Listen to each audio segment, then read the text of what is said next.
Welcome back to part 2 of section 2.1. I'm going to talk a little bit faster this time to get through this one before I run out of my time limit at 5 minutes. So to get back to it, Truman believed that Russia's handling of Germany at the end of the war was not what he wanted to see in Japan. So during the Potsdam Declaration, is when we were finishing up making the bomb and we're ready to use it. The Potsdam Declaration was signed by Churchill, Truman, and Chiang Kai-shek. Stalin was cut out of the declaration, again, trying to push them back a little bit. It called for the prompt and utter destruction of Japan if they didn't immediately surrender. Japan, of course, didn't believe it and refused to surrender. Thus, we drop Little Boy. August 6th, Japan once again refuses to surrender. Russia, though, sees the writing on the wall. They know that they have to get involved now or they're going to lose everything in Asia. So they invade Manchuria, as it says here in the New York Times.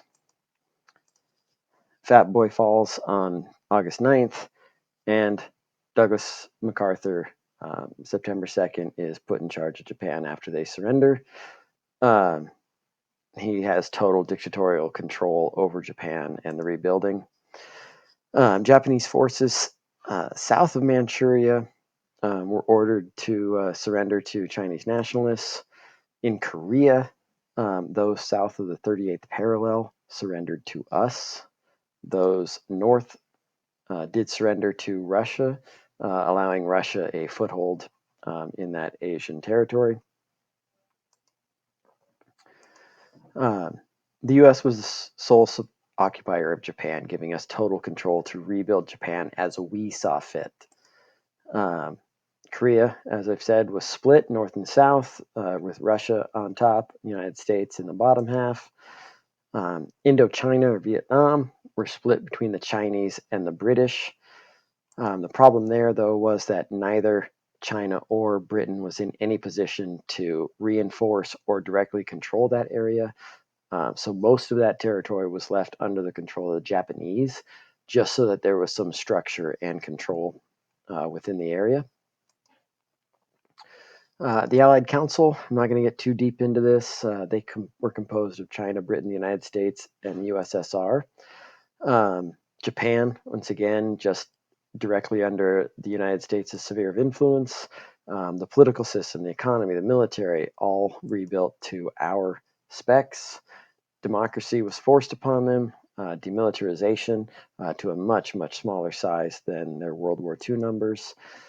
We did prosecute war criminals in Japan, not nearly to the extent as was done in Europe, but we had direct control over those trials.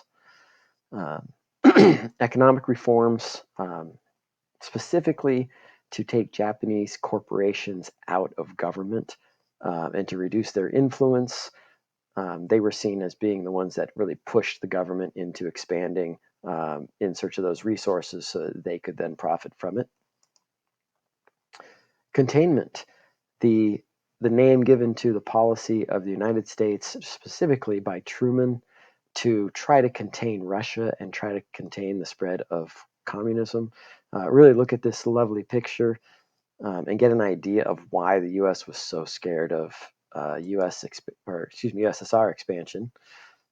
We, of course, extended our influence into Japan, trying to figure out how we can slow down communist expansion.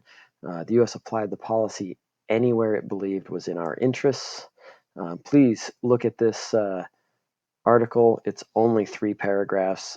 Take a read, then come back to the video.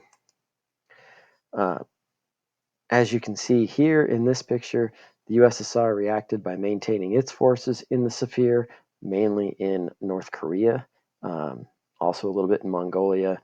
And you can see how they're afraid. If you can see all the countries that we're involved in, that gives us a whole lot of power to scare the Russians. So we will continue this in section 2.2.